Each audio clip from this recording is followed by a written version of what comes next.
Eu declaro em nome de Jesus, Pai, a Tua palavra encontrando lugar em cada coração nessa noite. Toda distração caindo por terra. Muito obrigado, Pai, pelo pensamento desses homens e mulheres de Deus que estão aqui nessa noite, cativos à Tua palavra. E a unção que respalda a ministração do Evangelho, nos inspirando, nos motivando, nos exortando, nos conduzindo, despedaçando jugos nessa noite.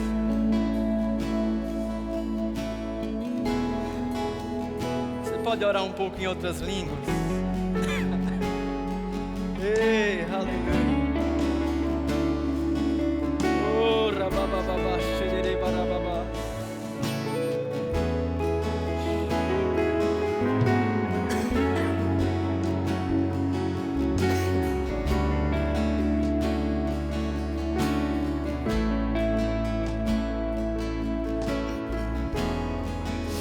Obrigado, Espírito Santo. Aleluia.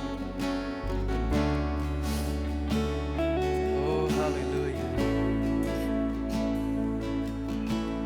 Você pode dizer comigo assim: Espírito Santo, eu abro meu coração. Diga assim: Espírito Santo, libera a Tua palavra, ainda que seja uma exortação que me confronte. Eu estou disponível para ser tratado, em nome de Jesus. Com essa reverência, senta no teu lugar. Queria pedir para Lucas assumir aqui o teclado.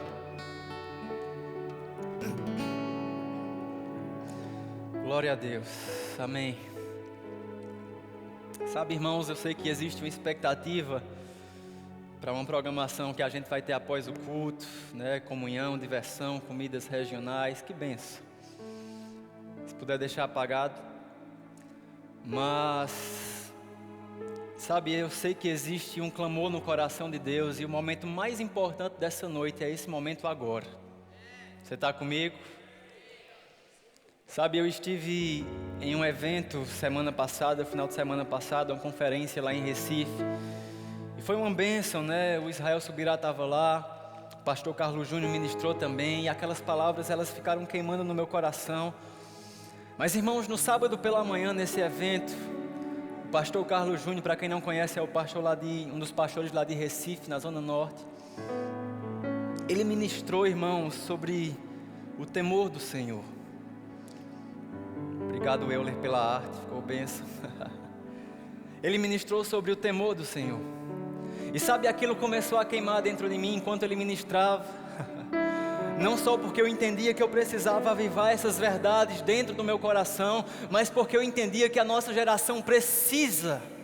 Diga comigo, precise. Diga assim, é questão de sobrevivência. Avivar a consciência do temor do Senhor em nossos corações. E sabe, boa parte do que eu vou ministrar foi coisas que eu ouvi sendo transmitidas através desse homem de Deus. E graças a Deus pela inspiração de Deus que alcança homens de Deus e que respinga sobre nós. Amém? Irmãos, ele começou a mensagem com um conceito. Eu queria que você ficasse bem atento sobre o temor do Senhor.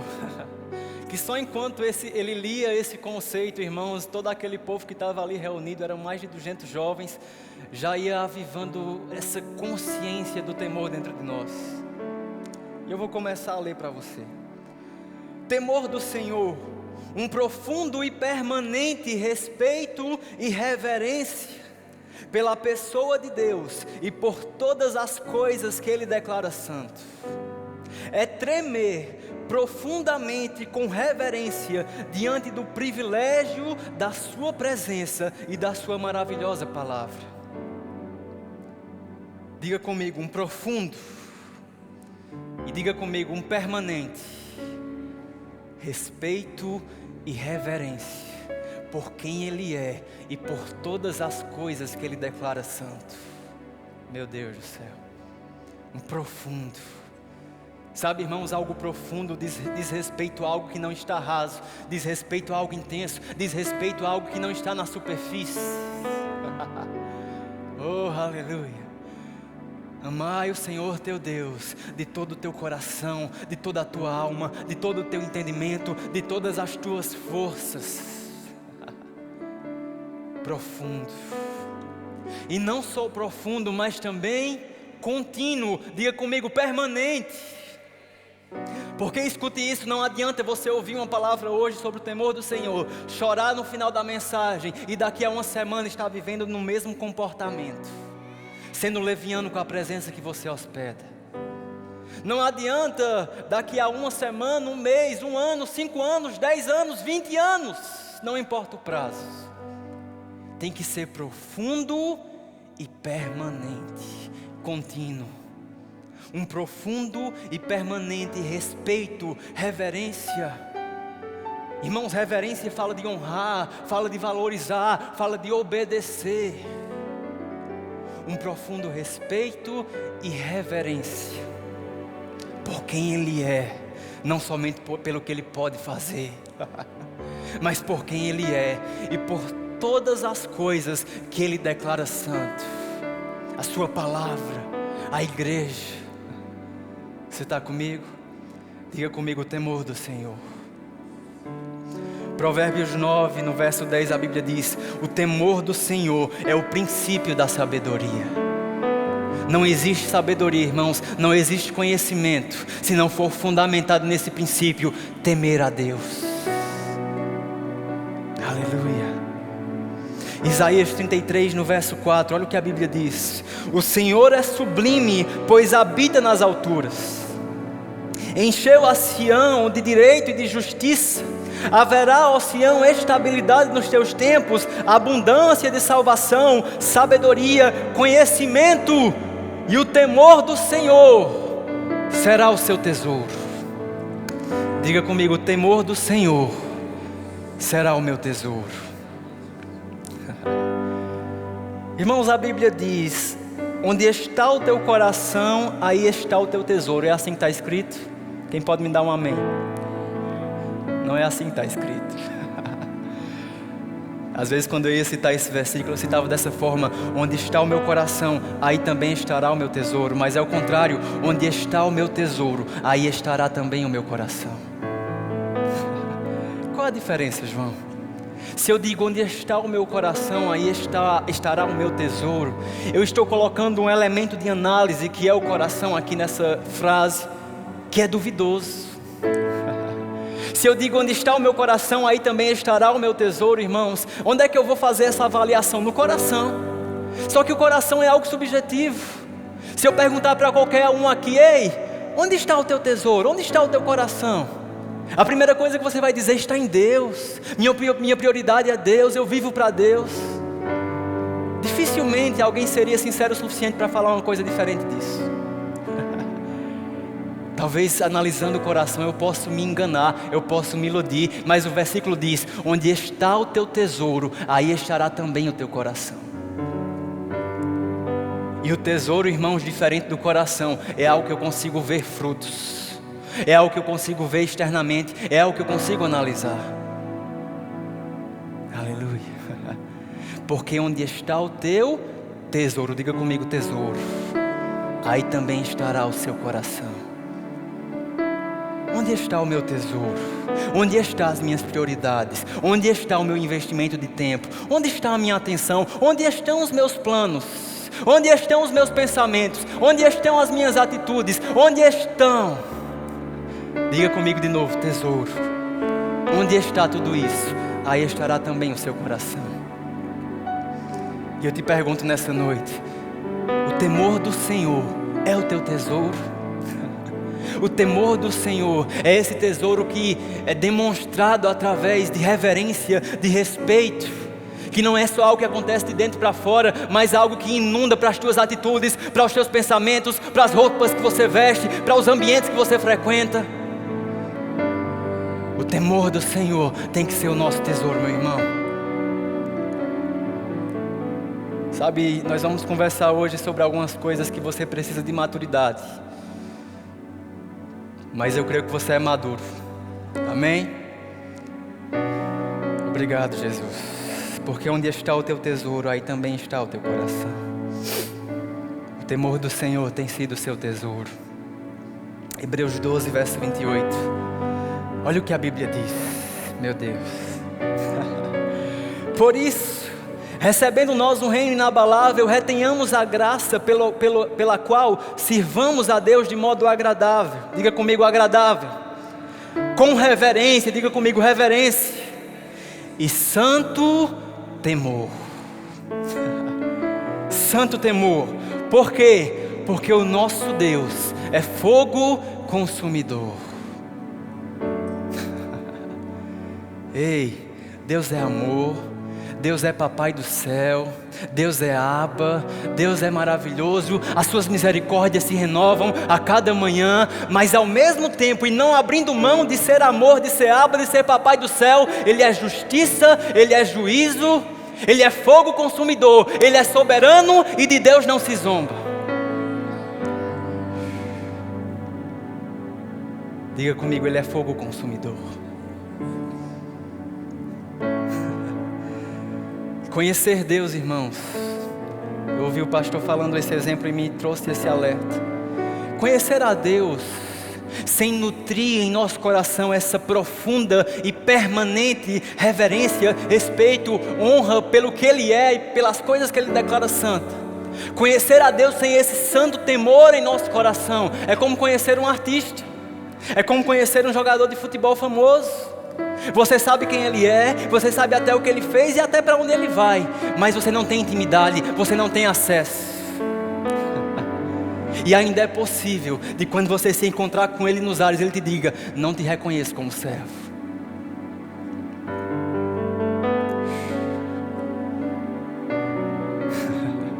Irmãos, eu não quero chegar diante do meu Deus, diante de Jesus, aquele que tem olhos como fogo, como chamas de fogo, e escutar dele: ei, eu não te reconheço como servo.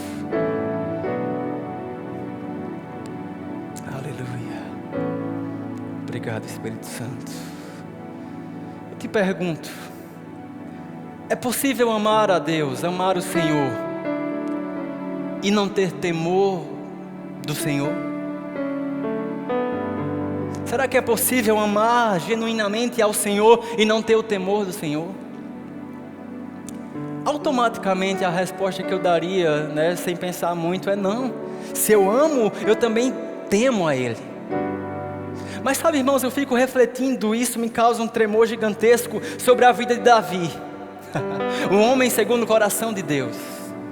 Eu te pergunto, será que Davi ele deixou de amar ao Senhor quando ele cedeu àquela tentação e pecou, adulterou? Será que ele deixou de amar o Senhor? Eu imagino que não, irmãos. Porque amar não é um sentimento como raiva, como uma alegriazinha que você tem de vez em quando, não. É algo permanente. Eu não amo e desamo de repente. E a gente vê que Davi amava o Senhor, porque quando o profeta confronta ele, diz: você está errado, você fez besteira, você pisou na bola. Ele se arrepende de forma brutal, fica em jejum não sei quantos dias, greve de fome, prostrado, chorando. Irmãos, isso me mostra algo.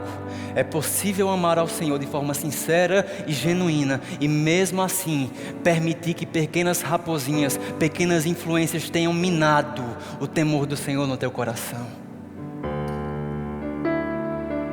Você está comigo? Quantos ministros, irmãos, eu já vi, não só enquanto eu estou vivo, mas na história de grandes avivalistas, que amavam a Deus, fizeram coisas poderosas, mas em algum momento se permitiram cair. Eles não deixaram de amar ao Senhor, irmãos, mas o temor, esse profundo respeito, essa reverência, essa honra foi minada por pequenas concessões que eles se permitiram fazer. Você está comigo? Continuando o conceito do temor do Senhor. Temor do Senhor é honrar o que Ele honra, é amar o que Ele ama, é detestar o que Ele detesta, é fazer do interesse dEle o nosso interesse. É uma disposição interna que produz medo, pavor e terror diante da possibilidade de ofender a Deus.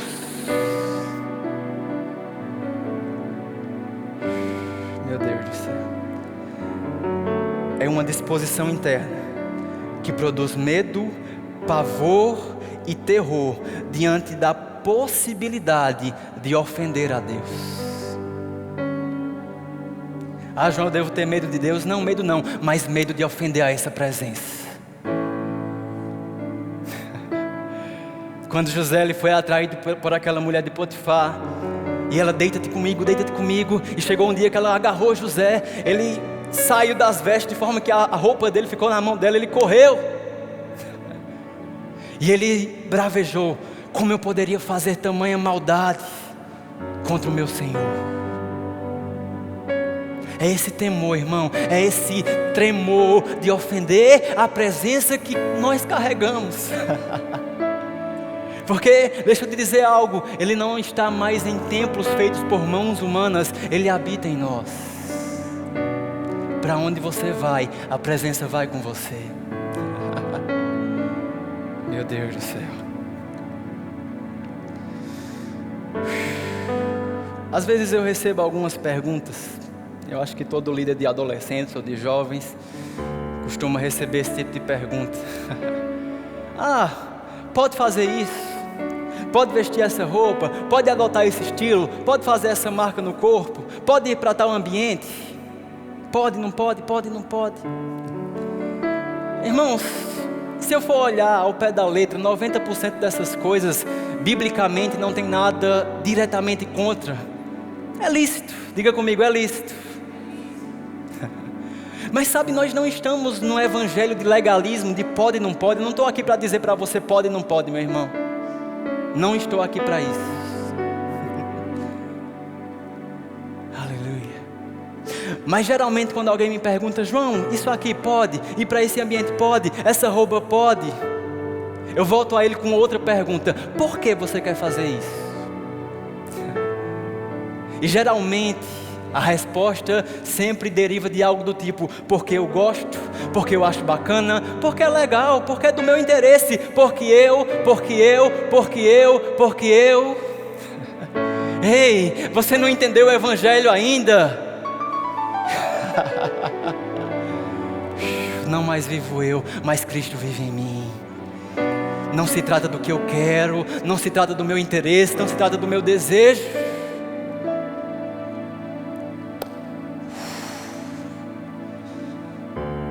Essa frase que minha irmã citou em uma ministração recua no meu coração.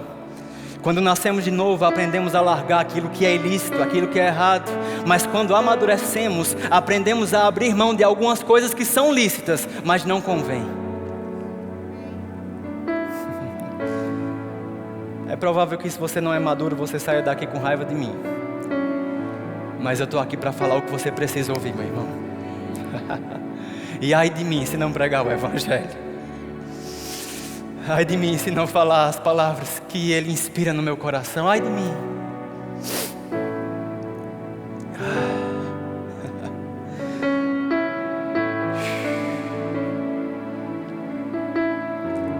Deixa eu te perguntar algo. Esse exemplo o pastor citou e eu achei fantástico. Você lembra de quando Jesus ele foi levado ao deserto para ser tentado? Quem lembra disso? A Bíblia fala que em um dos momentos da tentação, Satanás disse: ei, transforma as pedras em pão. Você está comigo? Você lembra disso? Mas se você lembrar um pouco, irmãos, né, eu posso até te perguntar: você concorda comigo que transformar aquelas pedras em pão na tentação de Satanás, se Jesus fizesse isso, seria pecado? Sim ou não? Sim, ele estava sendo tentado.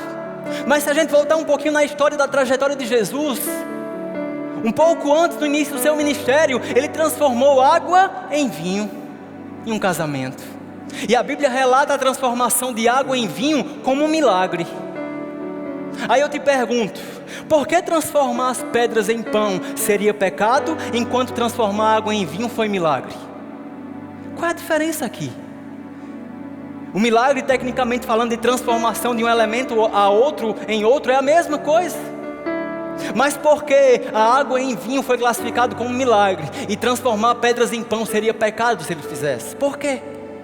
Eu te respondo: por causa da influência que está por trás. Oh, meu Deus. Irmãos, o reino espiritual é mais real do que essas roupas que você está vestindo. E não se engane, por trás de todas as coisas existe algum tipo de influência. Aleluia. João, pode? Não pode? Primeiro, por quê? Segundo, qual é a influência que está por trás? Qual a influência que está por trás de uma roupa curta? Qual a influência que está por trás de um estilo que você quer adotar? Qual a influência que está por trás de um ambiente que você quer ir? Qual é a influência?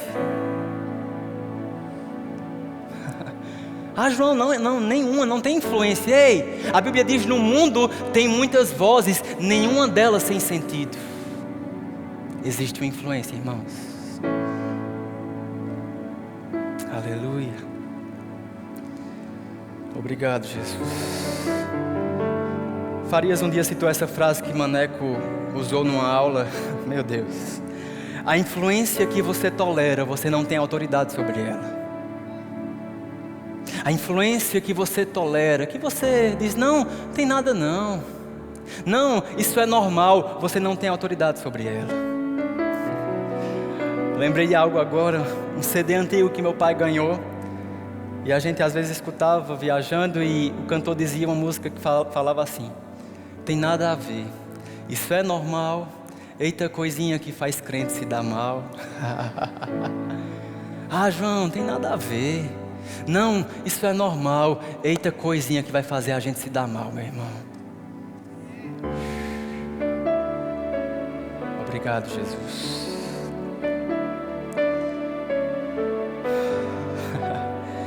Eu anotei isso. Em nome da não religiosidade, nossa geração tem feito muitas concessões perigosas. E permitido que, João, isso aqui não é pecado. Mas quando eu faço, uma influência está por trás. E essa influência, como uma pequena raposinha, vai devorando a vinha. Vai encontrando lugar. Você está comigo? João, pode, sei lá, fazer dancinha de TikTok. Posso vestir essa roupa curta, posso ir para aquele ambiente, posso fazer isso, posso fazer aquilo outro. Eu fiz alguns critérios para você pensar sobre isso. Primeiro, você vai se perguntar: por quê? Por que eu vou fazer isso? Irmãos, você precisa de uma resposta melhor do que porque eu quero, porque eu gosto, porque eu estou com vontade.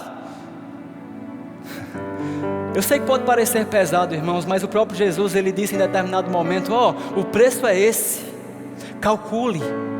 Um homem, um povo que vai para uma batalha, eles calculam. Alguém que vai montar uma torre, criar uma torre, ele calcula, ele planeja, calcule o preço. Veja se você está apto, se você está disponível de fato. Porque a salvação é pela graça, mas ser um discípulo de Cristo, irmão, vai te custar tudo que você tem. Aquele que perder a sua vida por amor de mim, ganha lá. Há uma glória no fim, meu irmão. Mas é para quem aceita e entende. Não tenho mais a minha vida como preciosa. Não se trata do que eu quero, do que eu tenho vontade, do meu desejo.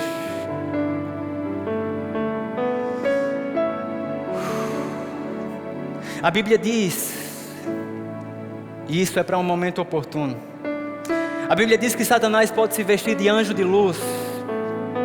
E eu te pergunto, por que ele não poderia se apresentar de uma forma culturalmente aceitável para te influenciar? Aleluia. Não estou falando para você desconsiderar a cultura, irmãos, mas entenda, antes de você ser um ser cultural, você é um ser espiritual, que discerne todas as coisas, que entende, cara, isso aqui não é pecado, isso é até lícito, mas por trás disso existe uma influência. Por trás disso, esse ambiente carrega uma influência. Por trás disso, essa roupa curta carrega uma influência. Minha filha, uma roupa abaixo aqui do teu joelho na coxa vai ser sensual, não tem para onde correr. Uma calça arrochada aqui atrás, não tem para onde correr. A influência que está levando aquilo é algo chamado sensualidade.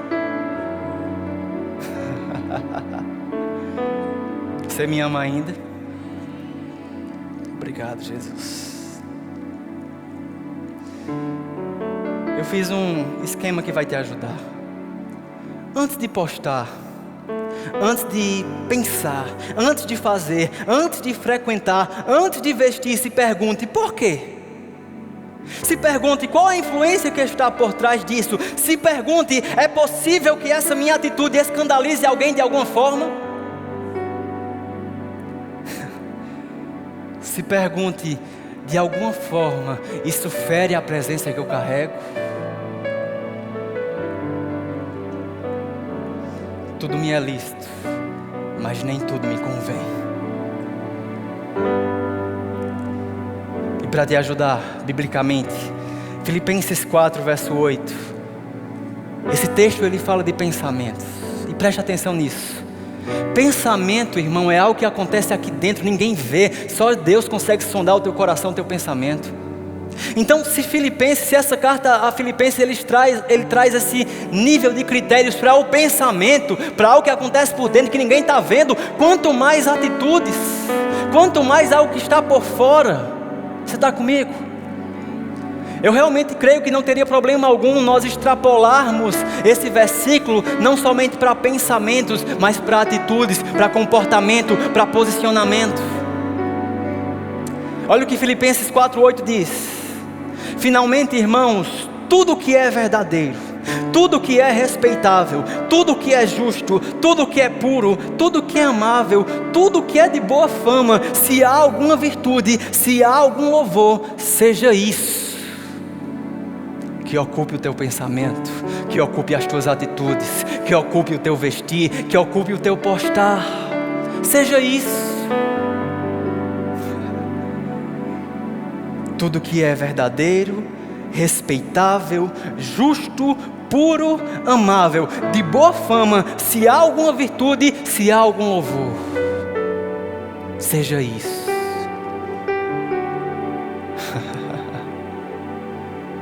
Aleluia. Eu realmente acredito que uma das maiores expressões de temor ao Senhor e de entendimento do que é a vida cristã é suportar a fraqueza dos fracos. Suportar a fraqueza dos fracos. Em determinado versículo, Paulo escreve sobre isso, irmãos, e é importante você entender isso. Na ocasião ele fala de comidas impuras, consideradas por algumas pessoas impuras, e Paulo diz, isso aqui não é impuro, não tem problema, não é pecado, em outras palavras. Mas, se o meu irmão, ele entende que aquilo é impuro, por causa dele, ainda que eu goste, ainda que eu tenha vontade, eu vou me abster de comer isso, por amor a ele, suportando a fraqueza do fraco. Você está comigo? João, eu vou viver a minha vida em detrimento do que as pessoas pensam, em detrimento do que elas vão se escandalizar ou não. Sim, o Evangelho é você não viver mais a sua própria vida, é Jesus viver através de você. E se isso significar alguns sapos que você vai engolir, abrir mão de algumas coisas no meio do caminho, bem-vindo ao Evangelho. Obrigado, Jesus. Quero te dar um exemplo muito prático, irmãos, sobre esse ponto. Isso nem faz muito tempo. Um jovem maduro, maduro no sentido de já estava há muito tempo na igreja, servia em departamento, era uma referência mesmo de alguém permanente, servindo, que já tinha uma caminhada em Cristo. Um dia esse jovem, ele foi jantar em um restaurante bar. Ele foi jantar. Eu não sei se ele sabia ou não, mas aquele era um dia de uma festa, aquela programação de festa. E ele chegou naquele restaurante bar e ficou ali jantando. Estava naquele mesmo ambiente ocorrendo essa festa lá. Não estou dizendo que ele bebeu, que ele ficou, que ele fez besteira. Não, ele estava lá jantando. Mas aí um outro irmão, dessa vez alguém novo na fé, Dessa vez alguém que não tinha uma caminhada tão grande. Dessa vez alguém que estava tentando se libertar de alguns vícios, de coisas do velho homem. Esse cara viu aquele outro irmão que tinha mais tempo na igreja lá dentro. Duas coisas aconteceram. A primeira, ele se escandalizou. Escandalizado, como é que pode? Eu não sabia que podia estar nesse ambiente, é assim mesmo? Escandalizou. Segundo ponto, aquela situação foi pedra de tropeço para ele, porque ele começou a pensar: poxa vida, eu estava evitando esses ambientes, eu estava evitando isso aqui, mas se ele que está há mais tempo ele pode, então quer dizer que eu posso. E a partir disso ele começou a abrir concessões perigosas, e uma coisa levou a outra. E a partir desses ambientes, no início, se contendo, mas a tentação estava no ambiente, irmãos. Em uma hora ele acabou sendo tragado novamente, se esfriou e se desviou. Agora perceba, talvez para aquele primeiro cidadão que eu falei, que já tinha um histórico na igreja, que já estava consistente, servindo há muito tempo, talvez de fato ele só estava jantando e aquele ambiente não significasse tentação para ele. Ele não estava sendo tentado a beber, a ir para a festa, ele estava de boa. Mas só o fato de alguém novo na fé ter visto ele ali, abriu brecha para um caminho de situações que para aquele jovem específico, aquele ambiente era uma tentação. E estar ali por causa da pedra de tropeço e por ter se escandalizado lá no começo, significou se desviar. Você está comigo? E é nesse contexto que eu preciso entender, eu preciso suportar a fraqueza dos fracos. Ainda que me seja lícito, ainda que naturalmente ou espiritualmente nada aponte para dizer: não, isso aqui é pecado, isso aqui é errado, mas eu preciso sondar dentro de mim, que influência está por trás? Será que essa ocasião pode gerar um motivo de escândalo para alguém? Será que isso aqui pode gerar um motivo de tropeço para alguém? Sabe, irmãos, eu já cheguei em ambientes e me arrependo por ter ido. Às vezes eu sou sincero a você, eu fui sabendo que aquele ambiente era certamente um pouco carregado, e chegando lá, irmãos, começou a contorcer aqui dentro. Se brincar, a ânsia de vômito e aquela coisa, saia desse ambiente. Sabe, às vezes nós precisamos pedir perdão a Deus por levar a presença santa dEle a ambientes onde essa presença é cuspida,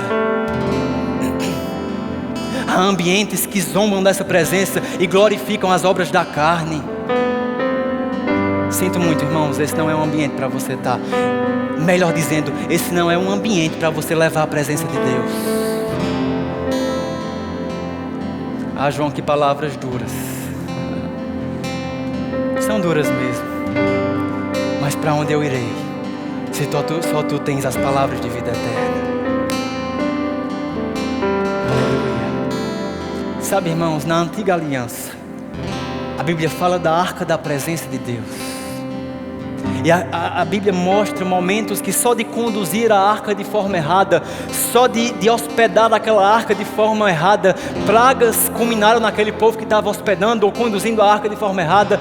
A morte prematura aconteceu com um homem que segurou a arca de forma errada, a arca da presença. Deixa eu te dizer, a aliança mudou. A presença dele não está mais em arcas, em templos feitos por mãos humanas, ela habita em você. Olhe para o seu irmão e diga: a presença de Deus, o Deus Todo-Poderoso, o Deus que é fogo consumidor, Ele habita em você. Irmãos, talvez você não seja fulminado, talvez pragas não cheguem diretamente na tua vida, porque as misericórdias dele são a causa de não sermos consumidos. Mas se você nutrir uma caminhada de falta de temor, irmãos, infelizmente você vai estar sendo uma presa fácil para consequências. Tudo que o homem plantar, certamente colherá. De Deus não se zomba. Aleluia. Você pode ficar de pé.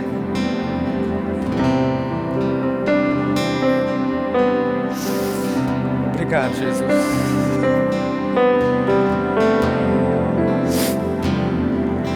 Aleluia. Você tem que me amar, irmãos. Ainda que você saia daqui e diga: João, eu discordo, mesmo assim você tem que me amar. E eu vou continuar amando você, ainda que você discorde. Ainda que você saia pelaquela porta, não participe nem no bistrô regional com raiva e diga: nunca mais volto nesse departamento. Eu ainda amo a tua vida com todo o meu coração, mas eu permaneço pregando a palavra com todo o meu coração. Eu quero ler a definição completa de temor ao Senhor, e em seguida nós vamos cantar uma música e adorar só alguns minutos. E eu queria que você fizesse desse tempo a tua consagração, talvez o teu pedido de desculpa, talvez a tua entrega novamente a Ele. Temor do Senhor é um profundo e permanente respeito e reverência por Deus e por todas as coisas que Ele declara santo.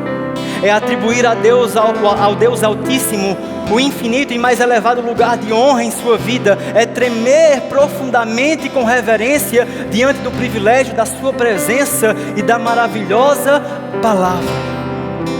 É honrar o que Ele honra, amar o que Ele ama, detestar o que Ele detesta, fazer do interesse dEle o seu interesse e o nosso interesse.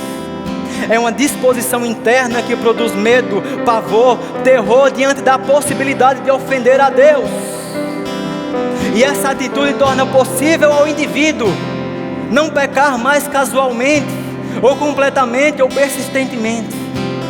Submeter a nossa vida para abraçar a dele completamente.